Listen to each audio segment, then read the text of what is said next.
La gravitation universelle. Toutes les planètes du système solaire gravitent autour du Soleil, comme nous le voyons sur cette excellente animation de M. Gastebois. Leur mouvement est régi par la gravitation universelle. Donc, qu'est-ce que la gravitation universelle? C'est une interaction attractive entre tous les corps de l'univers. Interaction, ça veut dire que si le Soleil agit sur la Terre, alors que la Terre agit également sur le Soleil. Prenons l'exemple d'un vecteur force qui agit sur l'extrémité d'un ressort. Si nous prenons une masse de 100 grammes, nous le suspendons à ce ressort, eh bien, dans un premier temps, nous voyons ici s'afficher la valeur de la force, qui vaut 0,98 newton, le newton étant l'unité de force.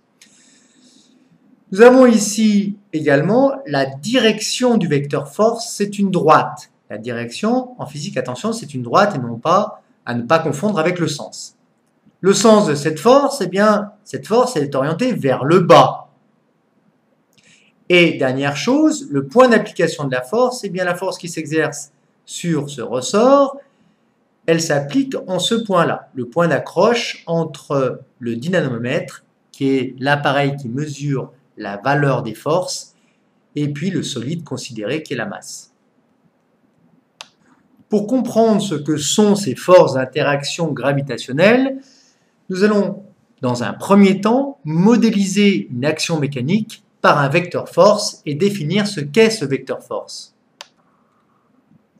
Une action mécanique est modélisée en physique par un vecteur force. Les 4 caractéristiques du vecteur force sont 2 points. La direction, c'est une droite d'action, un sens, un point d'application et une valeur notée F, avec un E c'est mieux, dont l'unité légale est le newton, symbole grand N. On peut mesurer, comme nous venons de le voir, la valeur d'une force avec un dynamomètre. Sur l'exemple précédent, si on suspend une masse de 200 grammes, eh bien, la valeur de la force vaut 1,96 newton. La direction, c'est-à-dire la droite d'action de la force, eh bien, c'est la droite AB, entre le point A et le point B ici. Le sens, puisque ce vecteur force est orienté vers le bas, le sens, eh bien, c'est de A vers B. Le point d'application, eh bien, ici, c'est le point que j'ai indiqué avec la lettre C. Et la valeur notée F, eh bien, c'est 1,96 newton. Ne confondez pas le vecteur force avec une flèche dessus et sa norme qui n'a pas de flèche.